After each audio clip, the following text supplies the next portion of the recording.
Hello, xin chào tất cả mọi người ha. Video này mình sẽ giải đáp về cái vấn đề rằng là nhiều người hay hỏi mình, đất đai nhà mình có thổ thần đất đai, vậy sao những cái vong tà lại vào nhà phá được? Cái này hay nè. Thì cái này thì tôi chưa giải đáp, thì nay tiện tôi ngồi tôi rảnh tôi nghĩ ra vấn đề này, thì tôi sẽ giải đáp về vấn đề này. Bất kể đất nào đều có thổ thần đất đai, táo phủ thần quân, thần hoàng bổn xứ, hoàng hậu thổ nguyên quản, rồi nói chung là rất là nhiều vị nha. Cô hồn đặng chúng cũng có, các vị tà linh tùm lum hết. Thì thường mà những mảnh đất nào mà nặng âm ấy, thì sẽ có những cái tà, và những cái tà thường nó sẽ phá. Mà vì sao những cái thần trên đất người ta không can thiệp vô? Tại vì các bạn có nhờ họ đâu, các bạn có nhờ họ đâu mà họ can thiệp vô. Bất kể một cái đất nào nó cũng đều có những cái vị thần, mà chỉ có những gia đình nào bị tác động ấy thì họ mới biết được rằng là nó mệt mỏi như thế nào, nó khổ như thế nào. Còn những gia đình nào mà may mắn ấy, mà không bị ấy, thì nó lại khác. Và chưa chắc gì gia đình các bạn đã không bị đâu. Người này không có nhiều người họ tu tập họ cũng bị rồi. Còn những người không tu tập ấy, thì nó bị. Thì những người không tu tập ấy, thì tà nó sẽ mượn những người đó để nó ví dụ như vợ chồng ở với nhau, đúng không? Một người vợ tu tập, người vợ không bị tà tác động được, thì nó sẽ tác động vô người chồng. Nó mượn cái người chồng nói cái người vợ, gây cho người vợ cái sự cản trở không cho người vợ tu tập, hoặc là cãi nhau suốt ngày. Nhưng người vợ tu tập không bị tác động thì người chồng bị.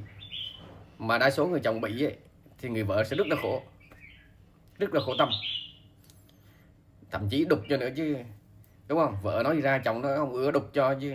Tại vì tà nó tác động, mà tà thì thường nó sẽ ghét tránh, tà nó rất là ghét tránh nha. Thì đây tôi sẽ giải đáp cho các bạn. Bất kể đất đai nào, ví dụ đi nặng âm, là phải có lời mời, lời nhờ các vị thần trên đất, các vị thần hoàng bổn xứ đất đai, và các vị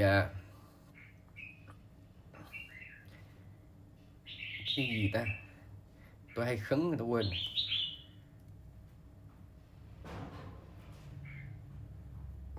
Nói chung là nhiều vị lắm nha. Một cái mảnh đất nó có rất là nhiều cái vị để họ cai quản cái mảnh đất, chứ phải là một cái vị tổ thần đất đai không đâu, nó nhiều lắm. Thì khi các bạn nhờ họ thì các bạn phải có cái lễ nghĩa, thì họ nhận được xong họ mới đầu họ mới không có cho những cái tà linh nó phá mình nữa. Video này là tôi nghĩ tới đâu tôi nói tới đó, là tại tôi đâu có soạn kịch bản đâu. Soạn kịch bản thì nói sẽ hay hơn, nó nói nó ok hơn. Còn tôi nghĩ tới đâu thì tôi nói vậy thôi. Tại vì giống mỗi lần tôi cũng đức cho họ, đúng không? Là tôi sẽ khấn một cái bài về vấn đề đất, là trong bài đất nó sẽ có rất là nhiều vị thần, nhiều vị này cái vị kia, đủ thứ vị. Thì những vị đó rồi họ hợp sức lại, họ che chở cho. Tà thì nó chả bằng được những cái vị đó đâu. Cái vị đó đông, các vị mà làm việc cho thiên á đông. Nhưng là mình phải có lời, phải có lễ, phải có nghĩa, thì họ mới nhận cái lễ mình, thì họ mới cho mình yên được. Chứ còn tà thì nó đã ngự danh đức sẵn rồi, đúng không? Nhà mình có vấn đề mình phải nhờ họ chứ. Còn không nhờ họ thì sao mà họ giúp cho? Không ai rảnh đâu, tại việc ai thì cái người đó làm. Tà phá các bạn chứ họ có phá các bạn đâu. Thì vấn đề này tôi nói cho các bạn hiểu hơn về góc độ này.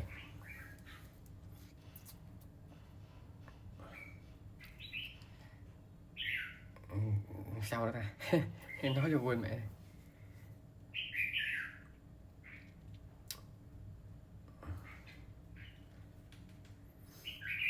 Tại vì sao mỗi lần mà tôi cúng, các bạn thấy không, nó cũng có những cái đồ lễ. Điều lễ đó là để tôi mời những cái vị đó về, để tôi nhớ lại một cái đoạn khấn coi. Hôm nay gia đình chúng con sắm sửa hương hoa lễ vật, xin mời hôm nay kính chủ chúng con sắm sửa hương hoa lễ vật, chi nghi chức án dâng lên, xin các ngài chứng chi chứng giám lễ vật. Con cúi đầu kính lại hoàng thiên hậu thổ, chư vị tôn thần, đông trù tư mệnh, táo phủ thần quân, con xin đều về hết để dự lễ cúng đất đai thổ thần. khai hoàng hậu, thổ nguyên quảng, chi đức đương cảnh thần hoàng đất đai. Con cúi đầu kính lại các vong hồn, muôn nghìn thổ địa xin phù hộ cho tín chủ chúng con đoạn trừ những lục trực phiền thương tâm, vuông trọng đặng thiện dân cùng bao lạc khác phát tâm hướng về.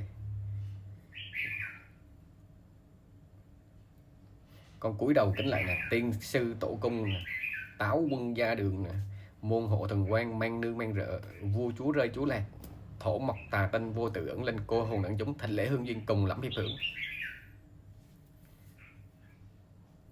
Các bạn biết hay các bạn không, nó có gần cả chục người rồi đây. Gì ta, muôn ngàn thổ địa nữa kìa. Nói chung là cái lễ là mời nhiều lắm. Thì những cái vị này về họ mới mình nhờ họ thì họ mới giúp mình chứ còn không ai rảnh đâu mà điện giúp mình. Các bạn có bệnh các bạn cũng phải đi đây đó xin các vị ơn trên, đúng không, thì họ mới giúp cho chứ.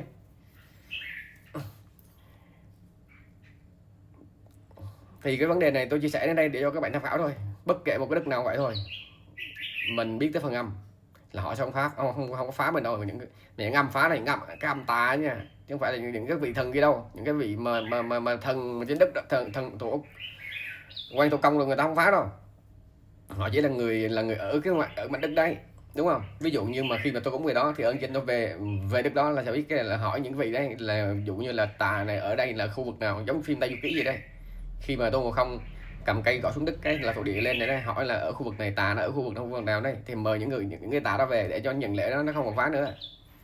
Thì tà nó không giống như một thằng giang hồ thôi, y chang thằng giang hồ đi y chang cái đời chừng á, thì nó tới nhà các bạn, đúng không, thì nó thu chi phí, đúng không.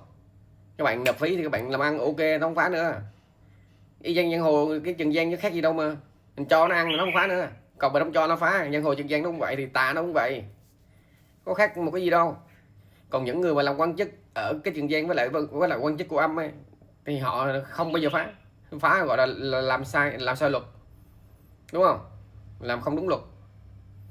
Mà trần thì khác, âm là không ăn hối lộ được, đúng không. Âm là chỉ sai là chỉ cái phạt thôi. Vì ở những người cấp cao hơn, những người có quyền hơn họ phạt cho.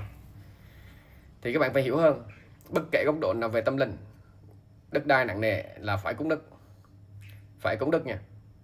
Không có cái chuyện mà chục tà chục đồ ra đâu. Thật ra các bạn lên mạng coi, các bạn phải hết sức để ý. Thực ra trên mạng nó quay clip cho các bạn coi ấy, nó chả làm được đâu.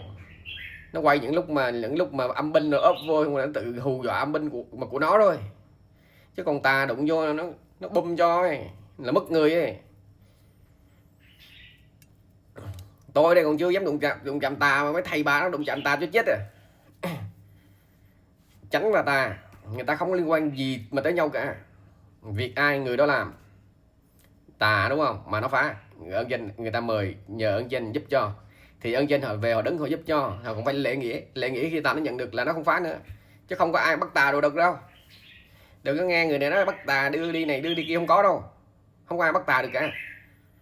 Nếu mà bắt tà được cái ơn danh họ tự bắt hết rồi, Liên Đình ta ùa xuống đây bắt lùa một phát một hết luôn. Để sao? Để nó khỏi đi phá người nè, nhưng có bắt được đâu. Người ta tu hình tà, người ta về cái cõi tà sao bắt được. Nếu bạn hiểu nè, nếu mà tà mà bắt được ấy là tất cả thiên giới người ta đã bắt không còn một cái tà nào luôn. Ok chưa? Người ta cho đi siêu thoát hết, cho đi hết. Thì làm gì còn tà nữa. Họ xuống dân gian họ làm màu chi, đúng không? Họ xuống đây họ mượn xác họ giúp đỡ người dân để làm gì? Thì sao họ không làm luôn đi? Nhân tiên họ ùa nhau họ bắt hết luôn đi. Là dân gian đâu còn tà nữa. Nói chung các bạn lên mạng chơi ấy, coi những video mà vong ốp kia mà thầy pháp rồi tới mà chứng này chứng kia mà vong tà thật ra không phải đâu, đó là âm binh của cái thầy pháp đó, nó ốp vô họ xong rồi nó là thầy của âm binh mà, thì nó nói thì âm binh là nó nghe theo nha. Chứ còn tà trong phim Tây Du Ký kìa, coi những cái tà ma vương đại ma vương kìa, thiên đình xuống đấy nó lùa luôn đấy, nó sợ đâu, trừ những người nào mà mạnh hơn nó rồi, còn mà xuống mà đánh không lại nó là nó nó đâu sợ đâu.